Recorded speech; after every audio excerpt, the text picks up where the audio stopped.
এবার তাহসান ও রোজার মধুচন্দ্রিমার ছবি ও ভিডিও সামাজিক যোগাযোগ মাধ্যমে ব্যাপক ভাইরাল হয়েছে। ভিউয়ার্স, পুরো ভিডিওটি দেখে অবশ্যই আপনার মতামতটি জানিয়ে দিন। নেট দুনিয়ায় ভাইরাল হয়েছে সঙ্গীত শিল্পী তাহসান খান ও তার স্ত্রী রোজা আহমেদের মধুচন্দ্রিমার ছবি ও ভিডিও। এই মুহূর্তে নবদম্পতি মালদ্বীপে অবস্থান করছেন।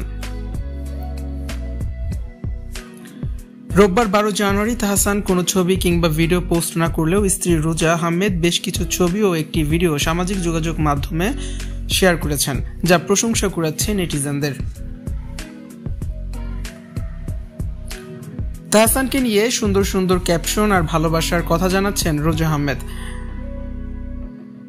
তিনি লিখেছেন, জীবনের চাদরে আমাদের সুতা চিরকাল জুড়ে আছে, একটি ভালোবাসা এত শক্তিশালী ও এত ঐশ্বরিক। এদিকে পোস্ট করা ছবি ও ভিডিওতে দেখা যাচ্ছে মধুচন্দ্রিমায় সাগর পাড়ে বালুময় বিচে হাঁটছেন রোজা।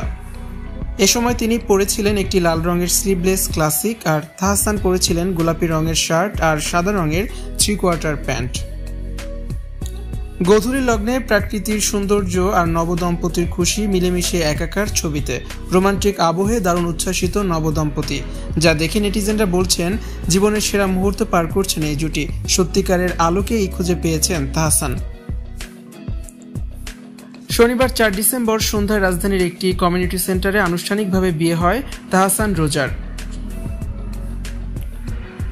এর আগের দিন তাদের গায়ে হলুদ সম্পন্ন হয়। বিয়ের দুদিন পরে 7 জানুয়ারি সকালে তারা হানিমুনের উদ্দেশ্যে মালদ্বীপে রওনা হয়েছেন। ভিউয়ার্স, তাহসান রোজার হানিমুনের ছবি ও ভিডিও দেখে আপনাদের কাছে কেমন লাগলো কমেন্টস করে জানাতে ভুলবেন না, আর ভিডিওটি ভালো লাগলে অবশ্যই শেয়ার করে দিন।